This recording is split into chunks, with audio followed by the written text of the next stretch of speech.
বলতেছিলাম যে ভবিষ্যৎবাণী ওই মহিলা কি হবে, বড় হবে, সুন্দরী হবে। শুধু খালি সুন্দরী নয়,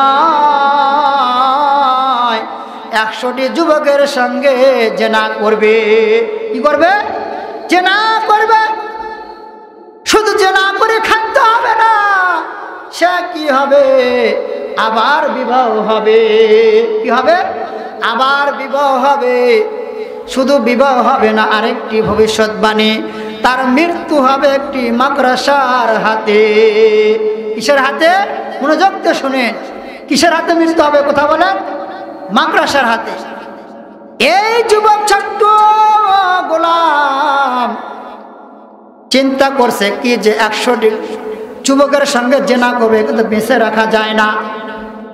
এই আল্লাহর বান্দারা তাফসীরের মধ্যে আসছে, একটি চাকু নিছে, নিয়ে রাগের মাথায় দৌড় মারিয়া মুনিবের ঘরে গেছে। তারপরে শিশু বাচ্চার পেটে চাকু মারছে, এমন ভাবে চাকু টান মেরেছে আল্লাহর বান্দারা পেট চিরে নারী ভুড়ি সব বাইর হয়ে গেছে, ছরছর করে রক্ত বাইর হয়ে গেছে। এবার ওই গোলামটি চিন্তা করছে, হায় রে হায়, আমি কি করলাম? এই বাচ্চা তো মারা গেছে, আর লোকজন তো আমাকে ধরবে। ধরবে কিনা কথা বলেন? লোকজন তো আমাকে ধরবে, আমি তো প্রমাণ দিতে পারবো না। আমি যদি বলি আর আমাকে যদি প্রশ্ন করা হয় কিসের জন্য তুমি মেরেছো, আর আমি যদি বলি এ বড় হবে, সুন্দরী হবে, 100টি যুবকের সঙ্গে জেনা করবে, আমার কথা কেউ বিশ্বাস করবে না। লাগবে হলো প্রমাণ। पूरी बनाकर आसमान में बेचारा किया करेगा, रुसी मालिक की हाथ में। ला इलाहा इल्लल्लाह, ला इलाहा इल्लल्लाह, ला इलाहा इल्लल्लाह, ला इलाहा इल्लल्लाह, ला इलाहा इल्लल्लाहु मुहम्मदुर रसूलुल्लाह। आसमाने अल्लाह, जमीने अल्लाह, पर्वते अल्लाह, ला इलाहा इल्लल्लाह, ला इलाहा इल्लल्लाह, ला इलाहा इल्लल्लाहु मुहम्मदुर रसूलुल्लाह। काल्ला गया कांदरे मन, काल्ला गया कांदरे मन, काल्ला गया हासो যে তোমারে করলো সৃজন, তার লাগিয়া কিবা করো। মানুষ কেমনে থাকো ঘুমিয়ে, ও মানুষ কেমনে থাকো ঘুমিয়ে, ফজরের আজান শুনিয়ে, ফজরের নামাজ না পড়িয়ে, কেমনে থাকো মানুষ ঘুমিয়ে। জানো কি তুমি জহরের নামাজ, জানো কি তুমি জহরের নামাজ পাইবা কিনা? বড় বড় বাদশা নমরুদ হামান পাইনি কেহ রেহাই। কালেমা লা ইলাহা ইল্লাল্লাহ, লা ইলাহা ইল্লাল্লাহ, লা ইলাহা ইল্লাল্লাহ, লা ইলাহা ইল্লাল্লাহু মুহাম্মাদুর রাসূলুল্লাহ সাল্লাল্লাহু আলাইহি ওয়াসাল্লাম। আলহামদুলিল্লাহ, সমস্ত প্রশংসা সে মহান তাবারক তাআলার জন্য যে আল্লাহ রাব্বুল আলামিন আমাদেরকে আবারও সে দীর্ঘ 1 বছর পরে মির্জাপুর উত্তরপাড়া জামে মসজিদে উদ্যোগে একটি মাহফিল, কোরআন হাদিসের মাহফিলে আমাদের সকলকে আসিয়া বসার মতো তৌফিক দান করেছেন। সেই মহান তাবারক তাআলার দরবারে শুকর আদায় করি, সকলে পড়ে আলহামদুলিল্লাহ। সে মহামানবের প্রতি দরুদ ও সালাম, যে নবী রাসূলাই করে আমাকে আপনাকে সৃষ্টি করেছেন, সেই নবীর প্রতি ছোট্ট করে দরুদ পাঠ করি, সকলে করি সাল্লাল্লাহু আলাইহি সাল্লাম। আমি তেমন বড় ভাইরাল বক্তা না, তৃতীয় বক্তা। তো আমার আলোচনা শুরু করার আগে আমার মাইকের আওয়াজ যতদূর পর্যন্ত যাইতেছে সকল মুসলমান ভাই ও বাবাদেরকে আমি বিশেষভাবে অনুরোধ করতেছি, বক্তা হয়ে আপনারা শ্রোতা, আমি হাতে ধরি, পায়ে ধরি। ও যুবক ভাইয়েরা, বৃদ্ধ বাবারা, আমরা বাজারে ঘাটে এদিক সেদিক বসে না থেকে আমরা এখনই ওয়াজে মঞ্চে আসে বসার মতো চেষ্টা করি। এখানে আজকে রহমতের বৃষ্টি বয়ে যাবে, বলেন সুবহানাল্লাহ। আর আমার পর্দালের মা বোনদের কাছে আমি অনুরোধ করব যে আপনারা ছোট্ট বাচ্চাদেরকে একটু দুধ পান করে ঘুমায়ে, জামাইকে আদর করে, জামাইকে মঞ্চে পাঠায়ে মা বোনেরা একটু বয়ান শোনার জন্য প্রস্তুতি হয়ে যান। কারণ আজকে আমাদের যে প্রধান মেহমান, আমাদের মাথার মুকুট আসবে। আসলে তো বর্তমান ইসলাম হয়ে গেছে মনের আবেগ, যে বদরুর রশিদ সাহেব যখন আসবে তখন আমরা একটু যাব। আসলে আল্লাহ পাক কোন বক্তার মুখ দিয়ে কোন কথা বাইর করবে, এটা হেদায়েতের দড়ি হয়ে দাঁড়াবে। কথা ঠিক কিনা বলেন? আমি সবসময় বলে থাকি যে এক ফুলের এক ঘ্রাণ, এক ফুলের এক ঘ্রাণ। তো এই জন্য যারা আলেম বক্তা তারা কোরআন হাদিস থেকেই কথা বলবে। কারো কথা তাসির হয়, কারো কথা তাসির হয় না। তো যাই হোক, আমরা যারা সামনে আসি একটু সামনে আগে আসলে ভালো হয়। যে কয়জন আছি সামনে আসি। আর আমরা এখনও যারা এদের সাথে ঘোরাফেরা করতেছি, ঘোরাফেরা না করি এখানে চলে আসি। আমি কোরআন থেকে একটা আয়াত তেলাওয়াত করেছি, হাদিস তেলাওয়াত করেছি। এশারের আযান পর্যন্তই বয়ান শেষ করতে হবে। তো আমার আলোচনা শুরু করার আগে আপনাদের সঙ্গে একটু মত বিনিময় করতে চাই। আপনারা করবেন তো ইনশাল্লাহ? বিষয় হচ্ছে কোরআনের কথা বলার জন্য এখানে আয়োজন করা হয়েছে, তাই না? হাদিসের কথা আলোচনা করার আয়োজন হয়েছে। কিন্তু কোরআন থেকে কথা বলতে হইলে সমাজের কথা আসবে কি না? কথা বলেন। হাদিসের কথা বলতে হলে সমাজের কথা আসবে কি না বলেন? কোরআন হাদিসের কথা বলতে হলে রাজনীতির কথা আসবে কি না বলেন? হুজুর রাজনীতির কথা বলবেন না, হুজুর রাজনীতির কথা বলবেন না। আপনি বলেন তো, যে রাজনীতি কোরআনে নাই সে রাজনীতি আপনি কেন করেন? যে কথা কোরআন হাদিসের নাই সে কাজ আপনি কেন করেন? নাই যখন আপনি করেন কেন? তার মানে আপনি ভুলের মধ্যে আছেন, আপনি ভুলের মধ্যে আছেন। ইমাম সাহেব যদি হক কথা বলে ইমাম সাহেবের ইমামতি চলে যায়। বক্তা যদি হক কথা বলে বক্তার বক্তাগিরি চলে যায়। পীর সাহেব যদি হক কথা বলে পীর সাহেবের মুরিদানা কমে যায়। মুরিদানা কি হয়ে যায়? কমে যায়। কিন্তু হক কথা তো বলতে হবে, বলতে হবে কিনা? কথা বলেন। মনে করেন অনেকে জিজ্ঞাসা করে, হুজুর আপনি তো যুক্তিবাদী, যুক্তি দিয়ে একটু কথা বলবেন। আমি যখন আসরের নামাজ পড়ছি, বলছে হুজুর আপনি তো যুক্তিবাদী, যুক্তি দিয়ে একটু কিছু কথা বলবেন, যুক্তি দিয়ে কিছু কথা বলবেন। তো শুনেন, এক ইমাম সাহেব বাজারে ঘোরাফেরা করতেছে। তো কালীগঞ্জ বাজার মনে করেন ঘোরাফেরা করতেছে। তো ইমাম সাহেবের সঙ্গে একটা মুসল্লির দেখা হয়ে গেছে। হুজুর আপনি মন ভার, বাড়ি কোথায়? পরিচয় দিছে। তো আমি এখানে ঘুরতেছি, আমার বাড়ি পাবনা। আমার বাড়ি কোথায়? হুজুরের বাড়ি কোথায়? পাবনা। তো আমার একটা খেদমতের দরকার। কিসের দরকার? কথা বলেন। খেদমতের দরকার। বলছে আমাদেরও তো মসজিদে ইমাম নাই, জুমার নামাজ পড়ানোর জন্য ভালো একটা ইমামের দরকার। ভালো করে খেয়াল করে শুনবেন, কিসের দরকার? ইমামের দরকার। তো আসছে, উনি হলো মসজিদের ক্যাশিয়ার। মসজিদের কি? ক্যাশিয়ার। ওনার বাড়িতে রাখছে, খাওয়া দাওয়া করাইছে, এরপরে ঘুমানোর ব্যবস্থা করেছে। এখন ইমাম সাহেব চিন্তা করছে, যাই অনেকদিন পরে ইমামতি করব, আজকে আমি একটু পর্দা সম্বন্ধে বয়ান করব। কি সম্বন্ধে? পর্দা সম্বন্ধে বয়ান করব। কথা বলেন, কি সম্বন্ধে? পর্দা সম্বন্ধে।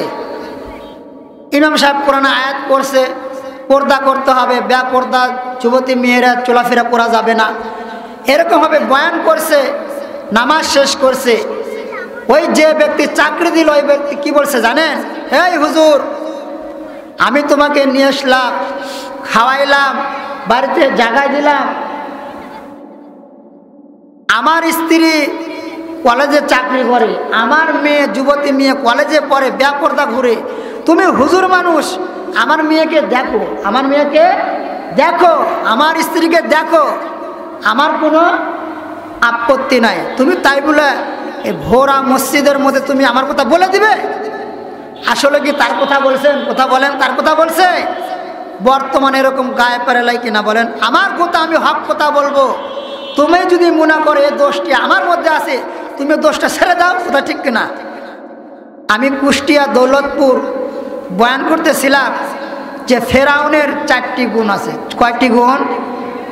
1 নাম্বার হচ্ছে সে জোর করে রাজত্ব নিয়েছিল। কি করেছিল? এই জোর করে যে রাজত্ব নিবে, সে তার খাস্তে সব ফেরাউনের মতো। কথা আমি ভুল বলেছি বলেন? একজন নেতা এসে বলছে, এই হুজুর রাজনীতির কোনো কথা বলবে না। আমি রাজনীতির কথা বলেছি? ফেরাউনের কথা কোরআনে আছে কিনা কথা বলেন? একটু ভালো করে শুনবেন। এরপরে ইমাম সাহেবের চাকরি শেষ। ইমাম সাহেবের চাকরি শেষ, আবার মন খারাপ করে আরেক জায়গায় ঘোরাফেরা করতে করতে, শর্ট কাজে বলতেছি, আরেক মসজিদে চাকরি হয়েছে। ওই মসজিদে একজন ক্যাশিয়ার নিয়ে গেছে, খাওয়াইছে, ঘুমানোর জায়গা দিয়েছে। চিন্তা করছে আর পর্দার বয়ান করব না, আমি বয়ান করব সুদের ব্যাপারে। কিসের ব্যাপারে? সুদের ব্যাপারে। বলছে সুদ খাওয়া যাবে না, দেওয়া যাবে না। সুদ যে খাবে আপন মায়ের সঙ্গে জেনা করা হয়। বলে নাউজুবিল্লাহ, আস্তাগফিরুল্লাহ। কোনো মেয়ে যদি, কোনো মা বোন যদি সুদের কারবার করে, আপন বাবার সাথে জেনা হবে। বলে নাউজুবিল্লাহ। এবার ক্যাশিয়ার সাহেব বলছে, এই হুজুর, তোমাকে যে ভাত খাওয়াইলাম এটা ঘুষের টাকা, সুদের টাকা। কিসের টাকা? সুদের টাকা। মসজিদ যে গড়াইছি এটাও সুদের টাকা। তোমাকে 1 মাস পর বেতন দেবো, এটাও কিসের টাকা? সুদের টাকা। তুমি ফাজলামো করার জায়গা পাও না, যাও, তোমার চাকরি নট। বেচারটার বিপদ বাড়ছে না কমছে? কথা বলেন। আবার আরেক বাজারে গেছে, ঘোরাফেরা করছে, আরেক মসজিদে চলে গেছে। এরকম আরেক মসজিদে ইমামতি পাইছে। ওই ইমাম সাহেব চিন্তা করছে, না আমি পর্দারও বয়ান করবো না, সুদেরও বয়ান করবো, বয়ানই করবো না। খুতবা পড়ছে, নামাজ পড়ছে।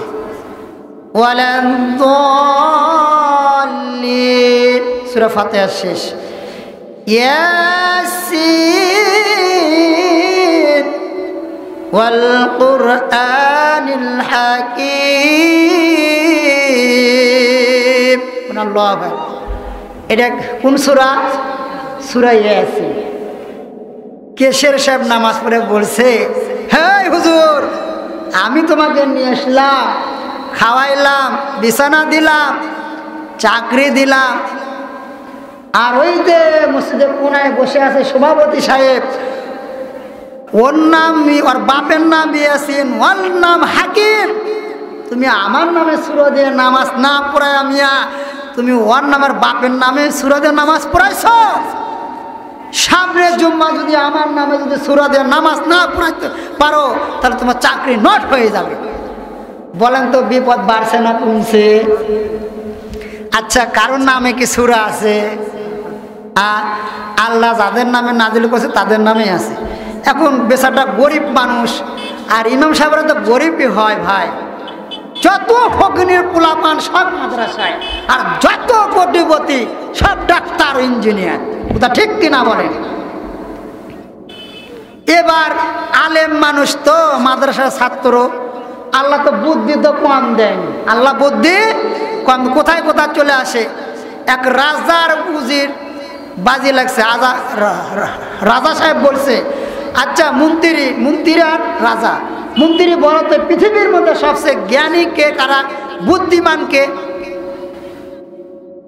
উচ্চ বুদ্ধিমান, জেনারেলি শিক্ষিত হাই স্কুলের শিক্ষকরা বলছে না, মাদ্রাসার ছাত্র।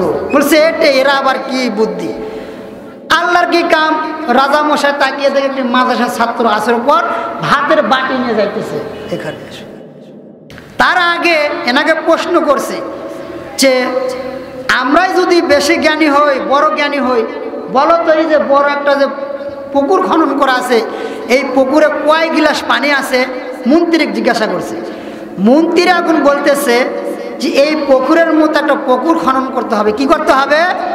পুকুরের মতো একটা পুকুর খনন করতে হবে, করে গিলাস দিয়ে পানি মাইপে দিতে হবে, তাহলে অনুমান করা যাবে কয় গিলাস পানি আছে, কয় গিলাস পানি আছে। এবার রাজামশাই দেখে মাদ্রাসার ছাত্র, বাবা এদিকে আসো, কোন মাদ্রাসায় পড়ো? না তো প্রতিশ্বর মাদ্রাসায়। বাবা বলো তো এই পুকুরে কয় গিলাস পানি আছে? এখন মাদ্রাসার ছেলে বলছে যে বাদশা নামদার, আপনি প্রশ্ন করেছেন ঠিক আছে, কিন্তু কত বড় গিলাস এটা তো বলেন নাই। এই পুকুরের সমান যদি গিলাস হয় তাহলে এক গিলাস বলেন সুবহানাল্লাহ, আর যদি পুকুরের যদি অর্ধেক অর্ধেক হয় তাহলে 2 গিলাস, যে পরিমাণ গিলাস সেই পরিমাণ পানি আছে বলেন সুবহানাল্লাহ। এবার মাদ্রাসা ওই মসজিদের ইমাম শুয়ে শুয়ে চিন্তা করেছে, আল্লাহ একটা বুদ্ধি দেয়া। শুক্রবার আসছে, ওই এখন সাদা পাঞ্জাবি গায়ে দিয়ে সেপ টেপ করে কালার টুপি মাথার দিয়ে মরদ সামনে গোলা হাঁকার দিচ্ছে। কি দিছে? গোলা হাঁকার দিতেছে। আমার নাম আজকে হুজুর সুরা দিয়ে নামাজ পড়াবে। ইমাম সাহেব তখন আল্লাহু আকবার ওয়ালান দাল্লিন ইয়া বাবু আনতা কালবুন ওয়া আবুকাল খিনজির ওয়া জাদ্দুকাল হিমান। আচ্ছা বলেন, এটা কি কোরআনের আয়াত? আপনার জানার মধ্যে কোরআনের আয়াত কোনোদিন নামাজ পড়ছেন? এটা আমি একটা যুক্তি দিয়ে কি করলাম, একটা উর্দু দিয়ে একটা বানায় দিলাম, এটা বুঝাতেছে এটা কিন্তু কোনো কোরআনের আয়াত না। এখন বাবু, আর নাম বাবু, কিন্তু বাবুর খুশি হয়ে গেছে, নামাজ পড়ে যাইতেছে, খুব খুশি। এক মাদ্রাসার ছাত্র পিছু থেকে বলছে, কি বাবু ভাই খুশি কেন? বলছে ইমাম সাহেব আমার নাম দিয়ে সূরা পড়ছে। বলছে তুমি জানো ইমাম সাহেব কি বলছে? কি বলছে? ইয়া বাবুর আনতা কালবুন, হে বাবু তুই হলো কুকুর, ওয়া আবুকাল খিনজির, তোর বাবা হলো খিনজির, ওয়া জাদ্দুকাল হিমার, তোর দাদা, তোর 14 গোষ্ঠী, তোর 14 পর পুরুষ গাধার গাধা। উত্তর পাইছে তো ঠিক মতন? তাহলে এখন আপনারাই সিদ্ধান্ত দেন, কোরআনের কথা বলবো না হাদিসের কথা বলবো না ইতিহাস বলবো? কোরআন হাদিস ইতিহাস বলতে গেলে কোথা কিন্তু একটু গায়ে পড়বে। শুনবো তো ইনশাল্লাহ, শুনবো তো ইনশাল্লাহ। আমরা তো ওয়াজ শুনি ঠিকই, বুঝি না, শুনি ঠিকই বুঝি না। আমি একটি কোরআনের আয়াত তেলাওয়াত করেছি, বিসমিল্লাহির রহমানির রহিম, ইয়া আইয়ুহাল্লাযীনা আমানু তাকুল্লাহ হাক্কা তুকাতিহি ওয়া লা তামুতুন্না ইল্লা ওয়া আনতুম মুসলিমুন। আল্লাহু আকবার। আল্লাহ তাআলা ঈমানদারকে ডেকে বলেন, কাদেরকে ডেকে বলেন? কথা বলেন। ঈমানদারকে ডেকে ডেকে বলেন, কোনো কাফেরদেরকে ডাকেন নাই, কোনো মুসলিমকে ডাকেন নাই, কোনো হিন্দুকে ডাকেন না। আল্লাহর বান্দারা ও আমার যুবক ভাইয়েরা, বৃদ্ধ বাবারা, পর্দালে মা বোনেরা, আমার আল্লাহ তাআলা কোরআনের ভিতরে বলেন, হে ঈমানদাররা, তোমরা আমি আল্লাহকে ভয় করার মতো ভয় করো। কেমন ভয় করো? আমি আল্লাহকে ভয় করার মতো ভয় করো। আর ততক্ষণ পর্যন্ত তোমরা মরিও না, মৃত্যুবরণ করিও না, যতক্ষণ তোমরা আসল মুসলমান হতে না পারবা। এখন বলবেন, হুজুর আমরা তো মুসলমান হয়েছি, কালেমা পড়েছি, মুসলমান হয়েছি। বলেন তো, কালেমা পড়লেই কি মুসলমান হওয়া যায়? আবার অপর আয়াতে আল্লাহ তাআলা বলেন, ইয়া আইয়ুহাল্লাযীনা আমানু দুখুলু ফিস-সিলমি কাফা, হে ঈমানদাররা, তোমরা পুরোপুরি ইসলামের মধ্যে ঢুকে যাও। এ আল্লাহর বান্দারা, নামাজ পড়ো, মাথায় টুপি নাই, নামাজ পড়ো, গায়ে সুন্নতি পোশাক নাই, নামাজ পড়ো, তুমি সুদ খাও, নামাজ পড়ো, তোমার হালাল রুজি কামাই নাই, তাহলে কি ইসলামের মধ্যে পুরোপুরি ঢোকা হলো নি? কথা বলেন। এ আল্লাহর বান্দারা, কোথায় কোথায় মনে পড়ে যায়? আল্লাহর এক বান্দা যুবক বড় পীর আব্দুল কাদের জেলানী রহমতুল্লাহ আলাইহির কাছে গিয়েছেন আর বলছেন, ও বড় পীর, আমার জন্য একটু দোয়া করেন, অথবা আমাকে একটি তাবিজ দিন, আমার জন্য ছেলে সন্তান হয়। কি হয়? ছেলে সন্তান হয়। বড় পীর আব্দুল কাদের জেলানী রহমতুল্লাহ আলাইহি বললেন, যাও বেটা যাও, তোমাকে দোয়া করে দিলাম, তাবিজ দিয়ে দিলাম, 1 বছর অপেক্ষা করো, তাহলে একটি ছেলে হবে। কি হবে? ছেলে হবে। এ আল্লাহর বান্দারা, 1 বছর চলে গেছে, ছেলেও হয় না, মেয়েও হয় না। আবার দৌড় মেরে চলে গেছে যুবকটা, ও হুজুর, তোমার দোয়ার অ্যাকশন নাই, বরকত নাই, 1 বছর অতিবাহিত হয়ে গেছে, আমার ছেলেও হয় না, মেয়ে হয় নাই। এবার পীর সাহেব জিজ্ঞাসা করছে, ও বেটা, আল্লাহর রহমতে আমার দোয়া তো মিস হওয়ার কথা না, তুমি কি বিবাহ করেছো নাকি? কথা বলো। যুবক বলছে, না, আমি বিবাহ করি নাই। আপনারা এখন ফয়সালা দেন, বিবাহ না করে সন্তান পাওয়া যায় নাকি?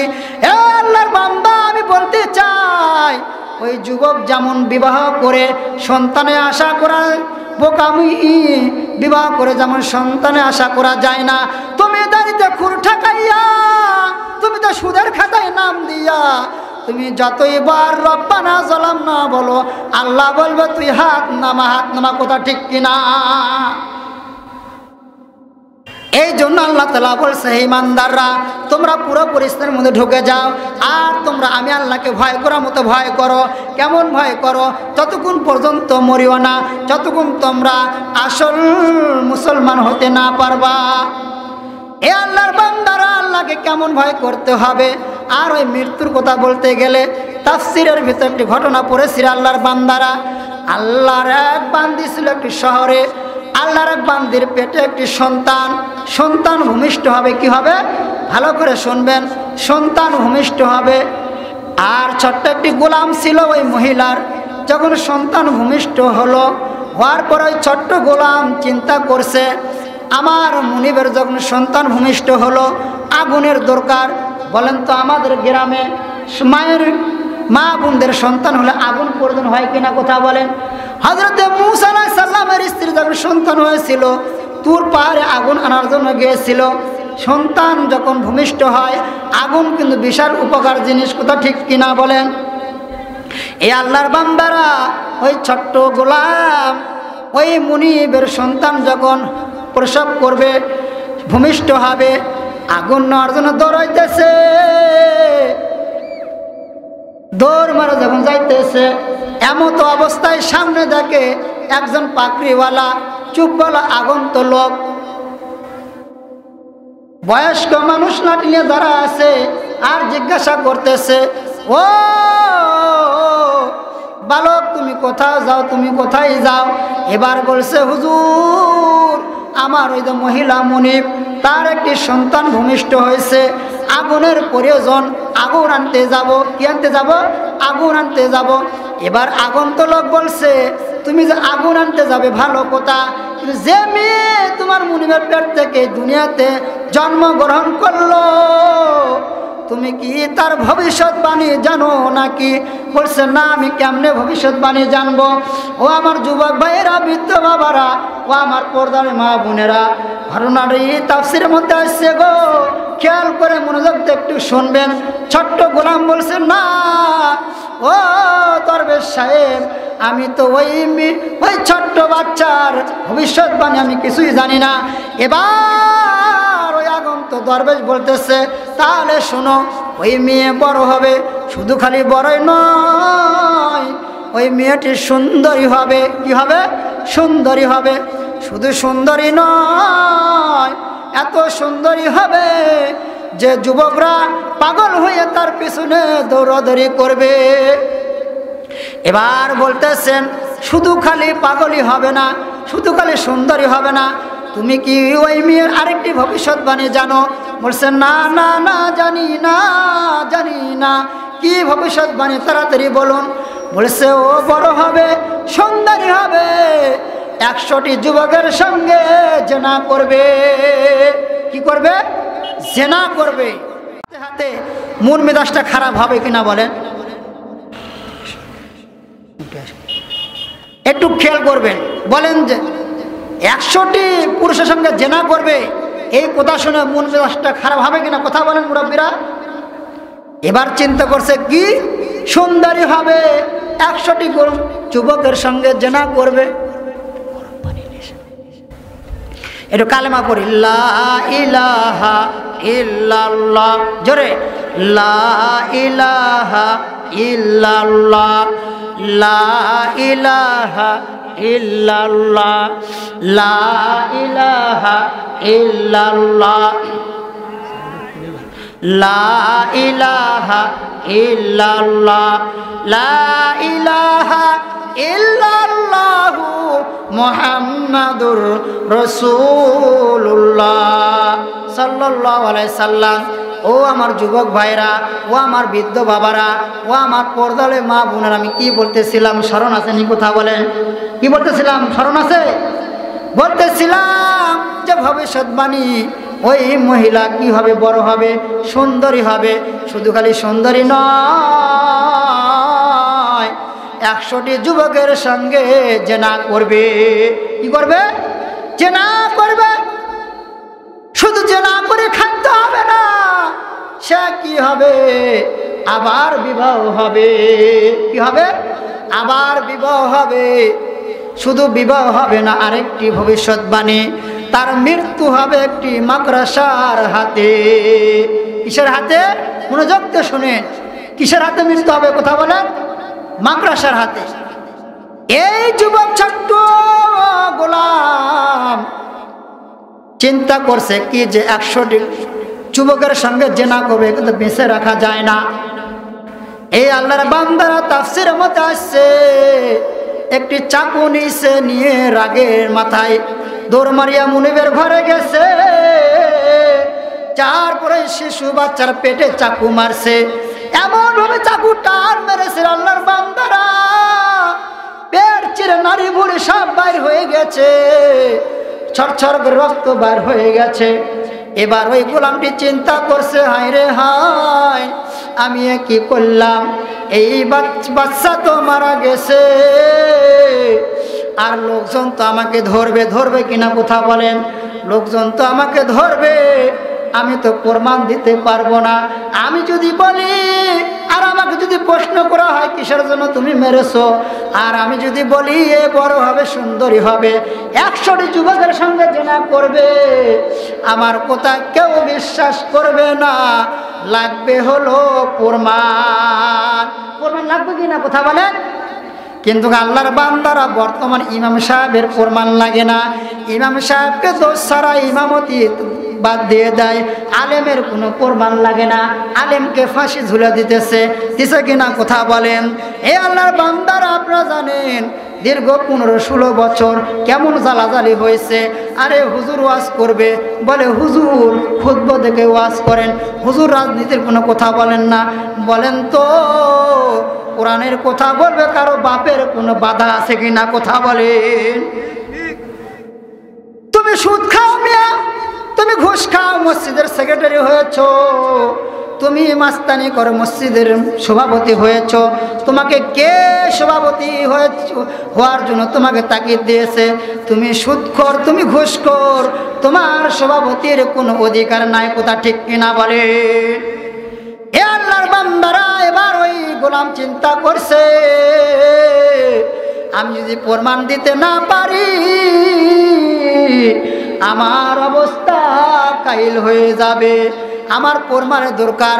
ওই যে আগন্ত লোক দরবেশ বলেছে, ওই লোককে দরকার। কথা ঠিক কিনা বলেন? ওই লোকের কাছে গেছে, ওই লোক আর ওখানে নাই।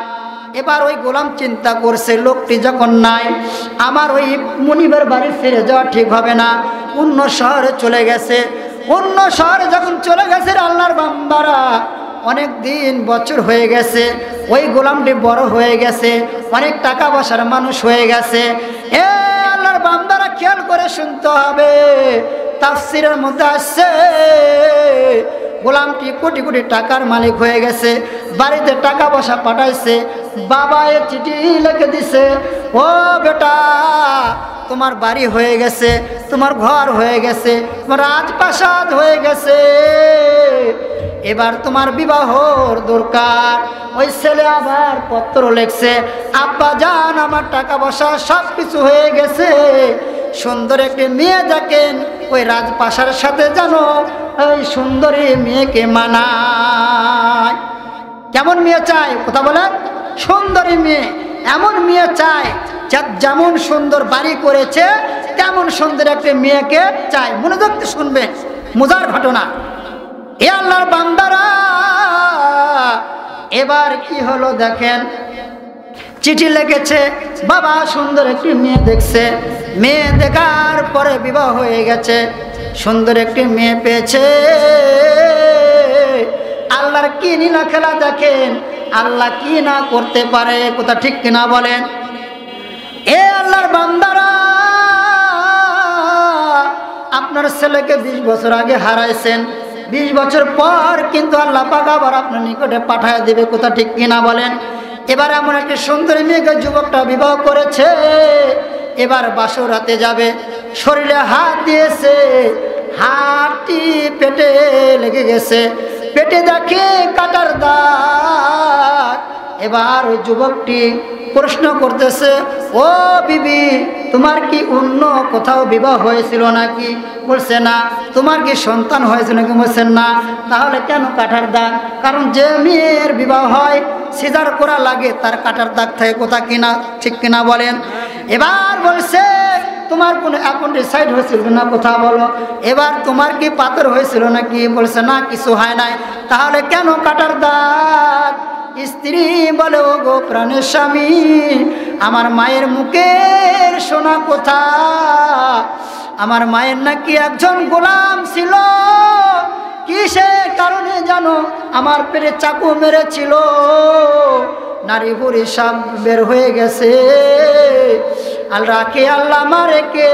মারে আল্লাহ, রাখে কে? লা ইলাহা ইল্লাল্লাহ।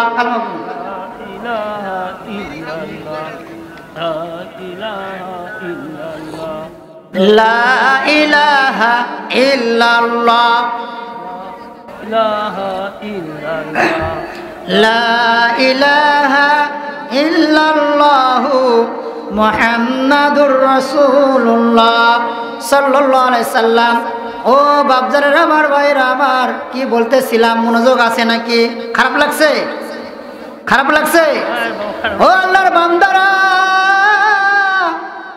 এবার বলছে, ও বিবির কিসের দাগ? বলছে, ও প্রাণের স্বামী, আমার মায়ের মুখের শোনার কথা, আমার মায়ের নাকি একজন গোলাম ছিল, পেটে চাকু মেরেছিল। এবার ওই যুবকের খেল হয়ে গেছে, আমি তো সেই গোলাম। হাই রে আল্লাহর কি নীলা খেলা। এবার বলছে, ও বিবি তুমি কি জানো সেই গোলামটি কে?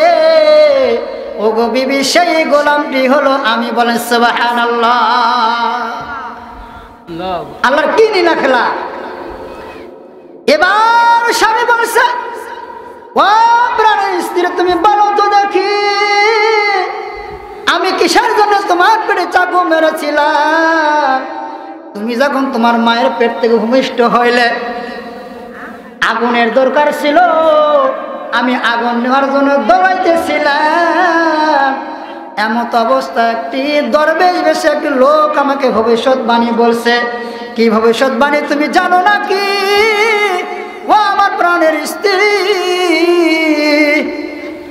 তুমি সুন্দরী হবে এবং 100টি যুবকের সঙ্গে তুমি জিনা করবে। তুমি তো বেঁচে আছো, আমি রাগ করে ছুরি মেরেছিলাম। এবার তুমি বলো তো গো স্ত্রী, ওই যে দরবেশ সাহেব ভবিষ্যৎবাণী বলেছিল তুমি নাকি 100টি যুবকের সঙ্গে জিনা করবা, এই কথা সত্য না মিথ্যা? এবার স্ত্রী চিন্তা করছে, আমি যখন ধরা পড়ে গেছি মিথ্যা আর বলা যাবে না। মিথ্যা বলার উপায় আছে বলেন? এ আল্লাহর বান্দারা এবার বলছে, ও প্রাণের স্বামী, হ্যাঁ হ্যাঁ হ্যাঁ সত্য, আমি 100টি যুবকের সঙ্গে জিনা করেছি গো প্রাণের স্বামী, আমি জিনা করেছি। কিন্তু এখন তো আমি তোমার সঙ্গে বিবাহ হয়েছি, আমি সংসার করতে চাই।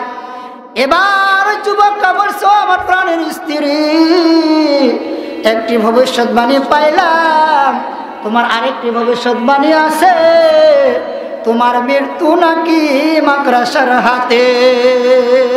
আচ্ছা বলেন তো, মৃত্যুর কথা শুনে কার না আত্মা কাঁপে? স্ত্রী এবার স্বামীর হাতে পায়ে জোরে ধরে বলছে, ওগো প্রাণের স্বামী, আমি জীবনে যা করেছি ভুল করেছি, আমি বাঁচতে চাই গো স্বামী, আমি বেঁচে থাকতে চাই। আপনার তো টাকার অভাব নাই, পয়সার অভাব নাই, বাড়ির অভাব নাই, গাড়ির অভাব নাই, আপনি এমন একটি ব্যবস্থা করুন ওই মাকড়াসা জানো আমাকে স্পর্শ করতে না পারে।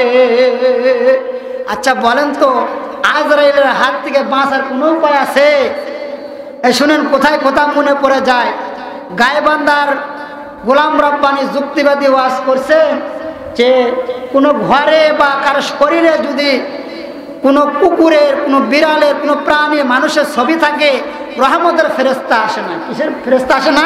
একটু কথা বলে, কিসের ফেরেশতা আসে না? রহমতের ফেরেশতা আসে না। এখন এই ওয়াজ শুনে একজন কুকুরের বাচ্চা নিয়ে ঘোরাফেরা করছে। কিসের বাচ্চা নিয়ে? কুকুরের বাচ্চা নিয়ে ঘোরাফেরা করছে। আরেকজন বলছে, কিরে তুই খালি কুকুরের বাচ্চা নিয়ে ঘোরাফেরা করিস কেন? বলেছে, ওই যে যুক্তিবাদী সাইদুর রহমান ওয়াজ করছে যে কোনো প্রাণীর ছবি থাকলে নাকি, মানুষের ছবি থাকলে নাকি রহমতের ফেরেশতা প্রবেশ করে না। তো আমি কুকুরের বাচ্চা নিয়ে ঘোরাফেরা করতেছি যেন আজরাইল আমার কাছে না আসতে পারে। আজরাইল আসতেও পারবে না, আমার মৃত্যু হবে না। এবার ওই ব্যক্তি বলছে, গাদারে গাদা, ওটা তো রহমতের ফেরেশতা। আজরাইল কি রহমতের ফেরেশতা? এ আল্লাহর বান্দারা শুনে রাখো, তুমি যদি নেংটাখানায় থাকো, তুমি যদি পতিতালয়ে থাকো, তুমি যদি বেশ্যাখানায় থাকো, তুমি যদি টিভির ঘরে থাকো, আজরাইলের হাত থেকে বাঁচতে পারবে না। পারবে নাকি? এ আল্লাহর বান্দারা, এবার সুন্দরী স্ত্রী বলছে, ও আমার প্রাণের স্বামী গো, আপনি এমন একটি ব্যবস্থা করুন মাকড়াসা যেন আসতে না পারে। এবার স্বামী সুন্দর করে মিস্ত্রিদেরকে খবর দিছে, একটি জায়গা প্লাস্টার করছে, কাঁচের মিস্ত্রি খবর দিছে, কাঁচ দিয়ে ঘর বানাইছে, কাঁচের ছাউনি দিছে, কাঁচের বেড়া দিছে, যেন বাতাস আসতে না পারে। এইভাবে অনেক দিন ভর তাফসীরের মধ্যে আল্লাহর বান্দারা অনেক দিন যাবৎ বসবাস করছেন। করতে করতে করতে করতে করতে করতে একদিন স্ত্রী হঠাৎ করে এ ছাদের দিকে তাকিয়ে দেখে ছোট্ট একটি মাকড়াসা। ওই মাকড়াসাকে ঝাড়ু দিয়ে মারছে, পারার পরে মারছে আর বলছে, ওরে মাকড়াসা রে, তুই আছে ছোট্ট প্রাণী, তোর হাতে নাকি আমার মৃত্যু হবে। পাও দিয়ে এরকম ভাবে ভীষণ দিতেছে। কিতাবের মধ্যে আছে আল্লাহর বান্দারা, ছোট্ট একটি সোন পায়ের ভিতরে গেছে। আর যাতে যাতে আস্তে আস্তে আস্তে আস্তে ওই আল্লাহর বান্দি মৃত্যুবরণ হয়ে গেছে। বলেন তো আজের হাত থেকে কেউ রেহাই পাবে নাকি? একটু কালেমা পড়েন, লা ইলাহা ইল্লাল্লাহ, লা ইলাহা ইল্লাল্লাহু মুহাম্মাদুর রাসূলুল্লাহ। মৃত্যুর হাত থেকে রেহাই পাবে বাবা, পাবে না। একদিন তোমার মৃত্যু হবে, ও মন বুঝে কেন বুঝো না? একদিন তোমার মৃত্যু হবে, বুঝে কেন বুঝো না? আজরাইল যাওয়াতে নিষ্ঠুর, কাউকে রেহাই দিবে না। কোথায় তোমার সুন্দর বিবি, কোথায় তোমার বাবা মা? মরণকালে কেউ তো তোমায়, মরণকালে কেউ তো তোমায় রাখিতে পারবে না। পারবে নাকি? একদিন তোমার মৃত্যু হবে, ও মন বুঝে কেন বুঝো না? কোথায় তোমার ছেলে মেয়ে, কোথায় তোমার বন্ধুগণ? মরণকালে পার হইবে, মরণকালে পার হইবে, আসে যত আপনজন। কথা ঠিক কিনা? টাকা পয়সা সোনা দানা, টাকা পয়সা সোনা দানা কোনো কাজে লাগবে না। এই দুনিয়ার বাহাদুরি, এই দুনিয়ার বাহাদুরি কোনো কাজে আসবে না।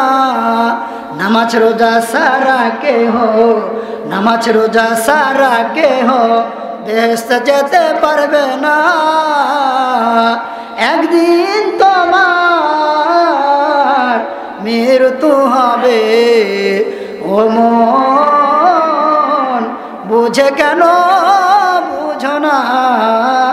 একদিন তোমার মৃত্যু হবে, ও মন বুঝে কেন বুঝো না?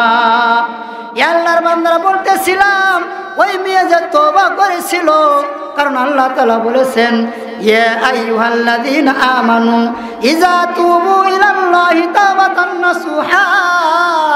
এই ইমানদাররা, তোমরা যতই গুনাহ করো না কেন, পাহাড়ে সাগরের ফেনা পরিমাণ যদি তোমরা গুনাহ করে থাকো, শেষবারের মতো আমি আল্লাহর কাছে একবার তওবা করো, আমি আল্লাহ মাফ করে দিও। বলেন সুবহানাল্লাহ। ওই মেয়ে তওবা করেছিল, স্বামী আমি জীবনে যা করেছি ব্যবস্থা করেন। ওই মহিলা মারা গেল। আল্লাহর বান্দারা বলেন তো, কাঁচের ঘর কেন?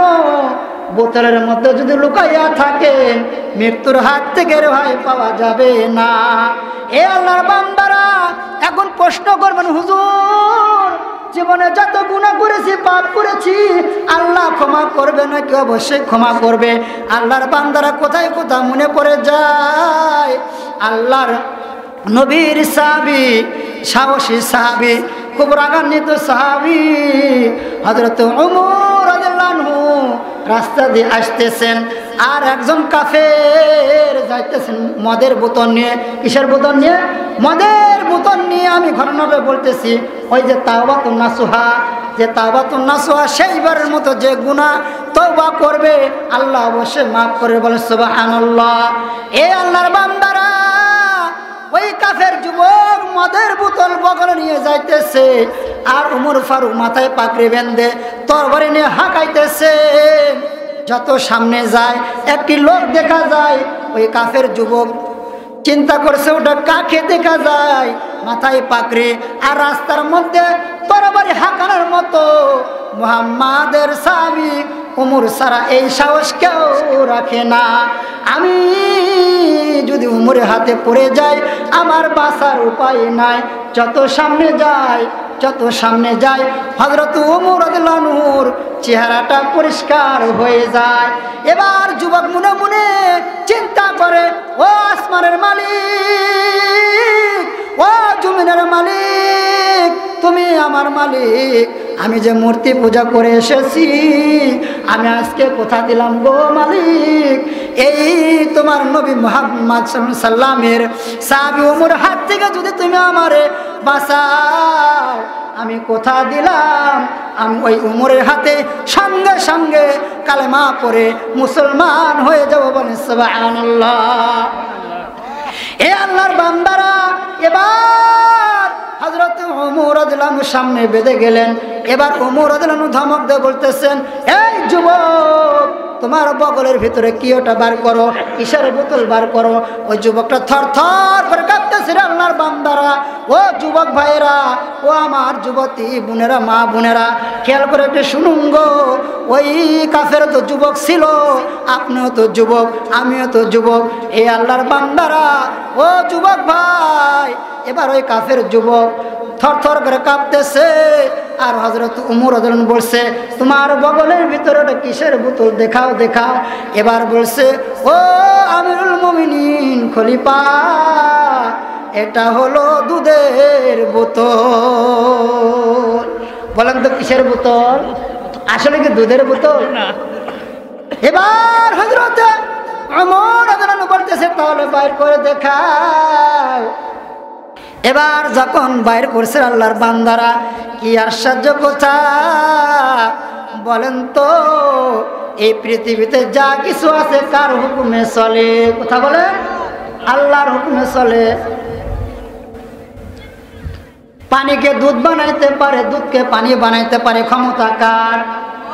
এবার হযরত ওমর রাদিয়াল্লাহু আনহু তাকিয়ে দেখে, সত্যি সত্যি সাদা দুধ গরম হায় হা করছে। বলে সুবহানাল্লাহ। ইন্নামা আমরুহু ইযা আরাদা শাইআন আন ইয়াকুলা লাহু কুন ফায়াকুন। এ আল্লাহর বান্দারা, আল্লাহ তাআলা সূরা ইয়াসিনের মধ্যে শেষের আয়াতের আগে আল্লাহ তাআলা বলেন, আমি আল্লাহ যখন কিছু করার ইচ্ছা করি, আমি আল্লাহ তাআলা যখন কিছু করার ইচ্ছা করি, খুদু কুন ফায়াকুন বলি, সঙ্গে সঙ্গেই হয়ে যায়। বলেন সুবহানাল্লাহ। তাহলে বলেন তো কার ক্ষমতা এটা? আল্লাহ পাকের ক্ষমতা। এর জন্য আল্লাহর বান্দারা, আমাদের কি করতে হবে? তাওবাতুন নাসুহা করতে হবে। আল্লাহ পাক দুনিয়াতে আমাকে আপনাকে পাঠাইছেন, মৃত্যুবরণ করতে হবে। হবে কি না বলেন?